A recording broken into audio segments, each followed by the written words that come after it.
पंतप्रधान मोदी आज अयोध्येच्या दौऱ्यावर. अयोध्या विमानतळ आणि अयोध्या धाम रेल्वे स्टेशनचं मोदींच्या हस्ते लोकार्पण.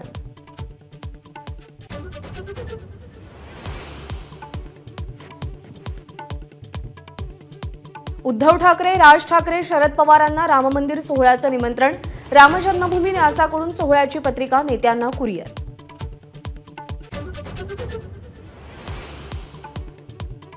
राम मंदिर सोहळा गावागावात लाईव्ह दाखवणार. मुख्यमंत्री एकनाथ शिंदेंचा उपक्रम. राम मंदिराच्या निमित्तानं गावोगावी पोहोचण्याचा महायुतीचा प्रयत्न.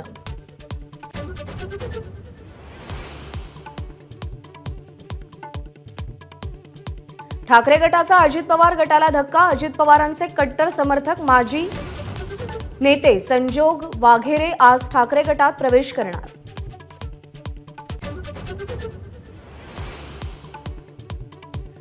महाविकास आघाडीमध्ये येण्याबाबत वंचित बहुजन आघाडी गंभीर वाटत नाही. राज्यातील काँग्रेस नेत्यांचं पक्षाच्या केंद्रीय समितीला ब्रीफिंग. जागा वाटपाचा निर्णय काँग्रेस हायकमांड उद्धव ठाकरे आणि शरद पवार नवी दिल्लीत घेणार. काँग्रेसच्या महाराष्ट्रातल्या नेत्यांची कोणतीही भूमिका नसेल.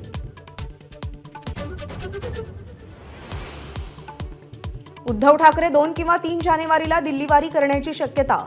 लोकसभा जागा वाटपावर इंडिया आघाडीची दिल्लीत बैठक.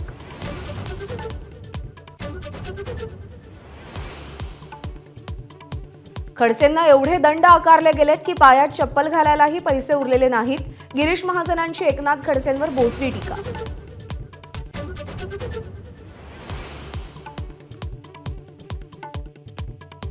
दुष्काळग्रस्त भागातील शेतकऱ्यांना दिलासा. पीक कर्ज वसुलीला सरकारकडून स्थगिती. दुष्काळग्रस्त 40 तालुक्यांसाठी निर्णय.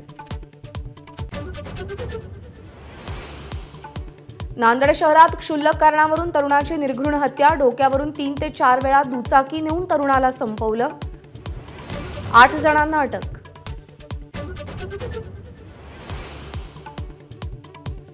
समृद्धी महामार्गावर सिंदखेड राजाजवळ लोखंडाचा भाग बाहेर आला. वाहन चालकाच्या सतर्कतेमुळे भीषण अपघात टळले. केंद्र सरकार आसाम आणि उल्फामध्ये शांतता करार संपन्न. अमित शहांच्या प्रयत्नांमुळे ईशान्य भारतातील सर्वात जुनी आणि गंभीर समस्या संपुष्टात.